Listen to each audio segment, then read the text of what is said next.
Hey guys, Omni here. We are back for the final act of Arcane.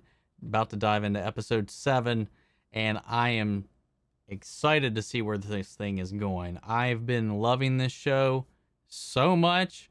You know, I was blown away from the trailer alone, just from the animation and like the kind of serious tone that it felt like it was going to be taking, but I didn't expect like how much I was going to love this, like going into it. And you guys have followed along the journey, unless you're new here. Hope you, if you are, you go back and check out those early reactions to this, because it's been a blast going through this. We left everybody not in such a great place last time we were here with the gang. Caitlyn's kind of just on her own. Vi got taken by the firelights. Jinx is just losing it.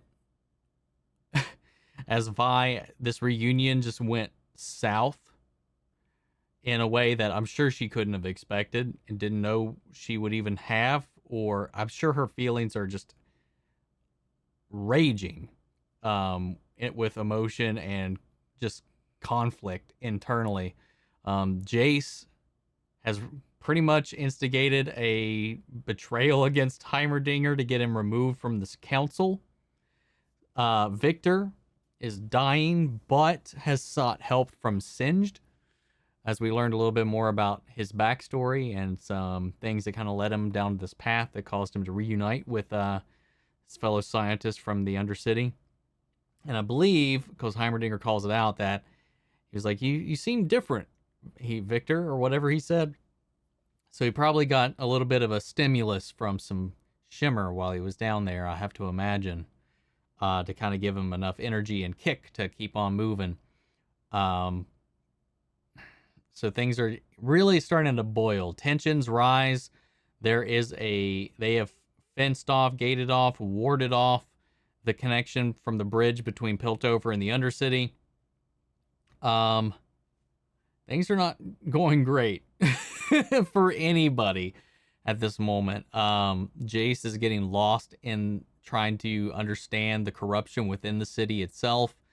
And he's at this point almost kind of like a pawn of Silco and Marcus and all this shit too, and he doesn't really know it.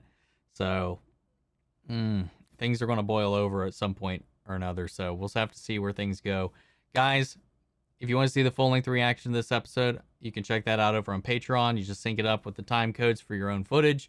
You can see my reaction to the entire episode, because I can only show up to 10 minutes of footage here on the channel, and that's a fraction of what is in the episode total. So it's just one of the ways you can support us over here, and I definitely understand that not everybody can do that. So another way you can support the channel is simply by liking, commenting, subscribing, sharing these videos, helping YouTube get the engagement up so they can send it out to more people. It just helps bring in more traffic to the channel and helps us out in the long run.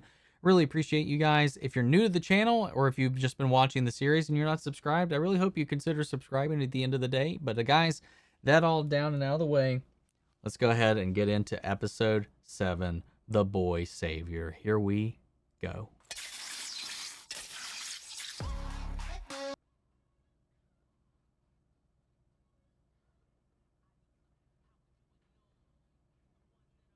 Okay. Oh, this is gorgeous.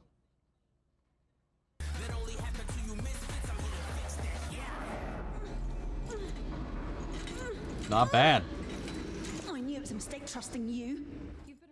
Oh, I forgot Kaylin actually got caught with her too. Stop! Get your hands off me! Leave her alone! Let me go! Vi! Vi! Vi!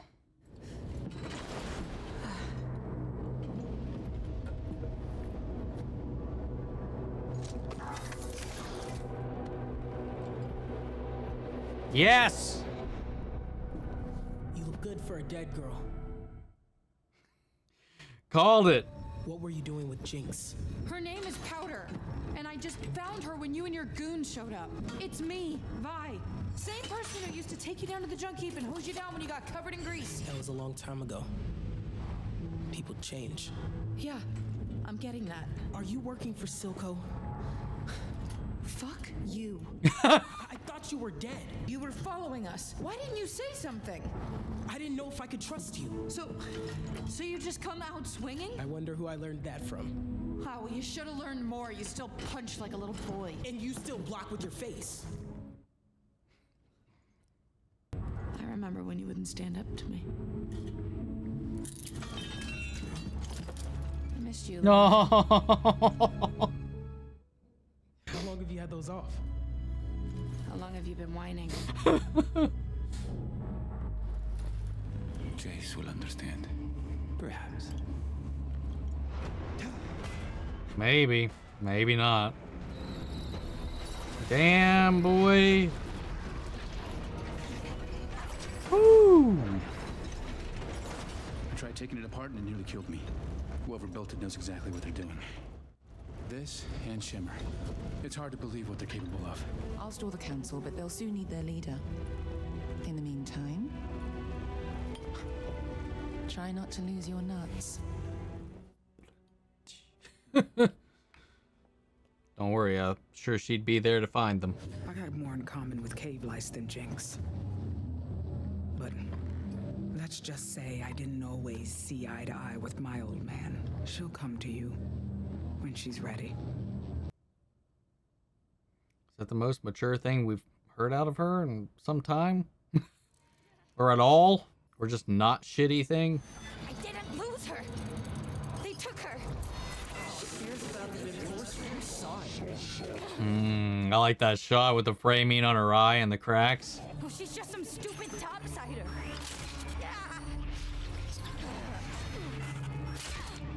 Jesus.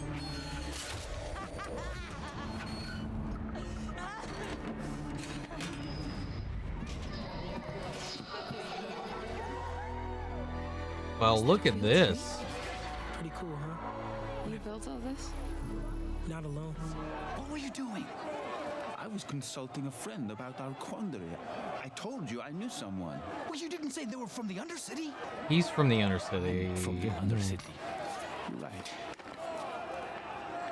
I'm sorry. Have you forgotten where we came from? The mines they had us in? Air so thick it clogged your throat. But I pulled you all up from the depths. Offered you a taste of topside. I gave you life. Purpose. Silco's such a good villain. Too much time in the sun. We came from a world where there was never enough to go round. That is why we fight. Don't forget again. God. So cold, man. I love it. Piltover looks vulnerable. It's too soon. Jace isn't ready. There's one other thing. They planning something else behind his back? Or...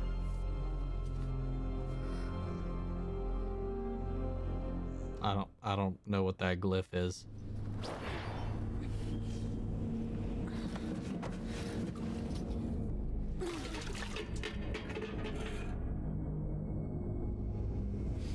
What have you done with Vi? Let her go. I brought her here. It's me you want. My hero. I thought they were hurting you. Vi tells me I can trust you. Let me help you with that. Chasing down dead ends. And guess what? They're not all dead. Don't move, silly. I might hurt you. Jeez. She and the Enforcer are back for the crystal. Not for you. I am your family. Everyone else betrays us. I need you. Now more than ever.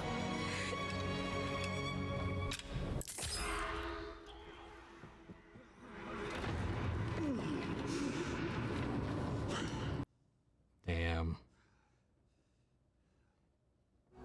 It's beautiful. If your people had your way, it'd be rubble and ash. It's a misunderstanding. They think you work for Silco. Your people hunt us like animals. Silco pays them to do it. You're wrong. Say that one more time. Echo, she's not your enemy. Oh yeah? Then what's this? What is it? It's a gemstone. Someone with the right knowledge could build any hex-tech device. We could beat Silco with this. That won't solve things. Easy for you to say. Your people aren't dying all around you. It's wrong what's been done to you. You'd be well within your rights to keep it. I couldn't blame you. But if you do, this cycle of violence will never stop. This city needs healing. More than I ever realized. Please, let me help you. You got a plan? I have a friend on the council. Let me take the gemstone to him. He'll listen to me. Well, I hope so. One condition. I'm the one who gives it to them. Ooh. Damn it, man. Ingenuity is inspired. You think they could crack Hextech? We can't afford to wait to find out. Wait, what are you suggesting? We should prepare our own countermeasures. We would shatter any attempt at peace. Heimerdinger would never go for this. Heimerdinger's inaction is what brought us here. You said so yourself. God damn it. Stop fucking with them. I'm only asking you to prepare to defend your people. If we're lucky, we'll never need to use it. What if she's right? Are we just gonna stand by while they attack us? We're scientists, not soldiers. We may not have a choice. Jace, probably don't upset your buddy while he's working with a bomb. There is always a choice. Caitlin, hurry the fuck up. We need that angel on his shoulder to help out here. Oh, is he putting the runes on himself? Is that Heimerdinger on the boat? I'm worried I have to do something I never thought I would.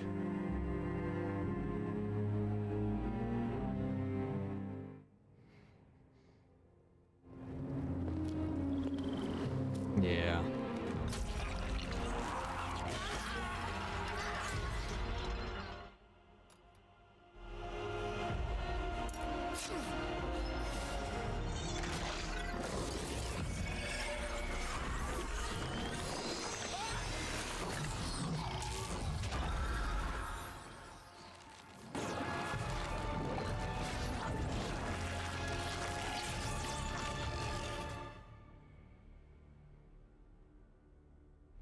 I can't leave her again. You can't change her. I have to try. Don't get yourself killed. No promises.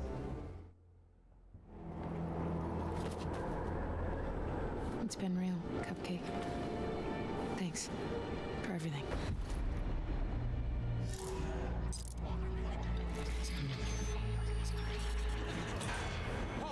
Sir, I have proof. Silco's behind everything. I told you to leave this alone. What the fuck? These Jinx's bombs and not real fire? Yeah.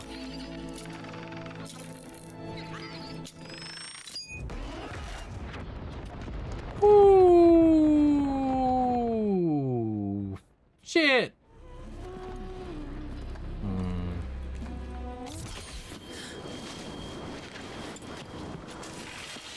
Going full circle from where we started. Tell my daughter.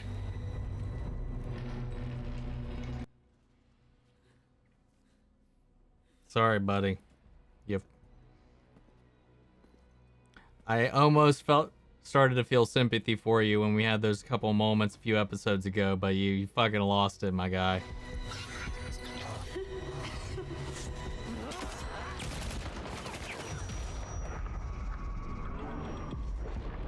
Ooh.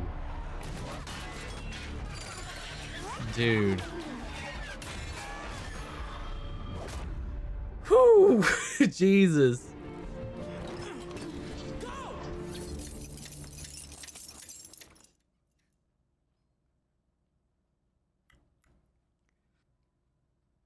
Oh.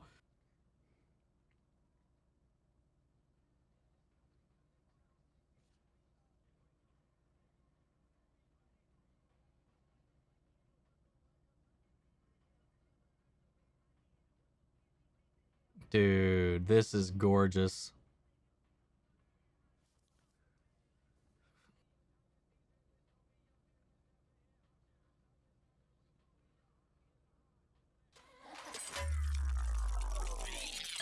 Rewind.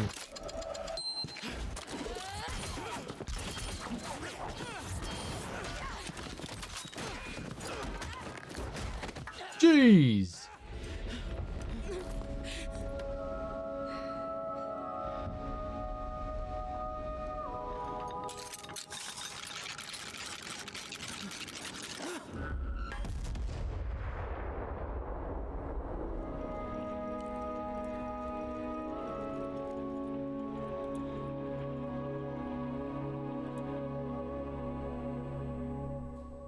Fuck you, show. God damn it. You gotta end right there. That's some bullshit. Fuck you. Oh, damn it, man. I won't be able to watch another episode until sometime tomorrow. Fuck. Man. Caitlin just is like this in-between character that I love it. She's seen the ins and outs of both worlds, while Jace, Silco, Jinx, and Echo are like all kind of like these arbiters of their own stations in life. Even Victor is on the inside trying to do the same thing, trying to help because he grew up in the Undercity. He's got friends in the Undercity. And now this between Silco and Mel and these other outside forces manipulating the strings of everything going on, this manufactured,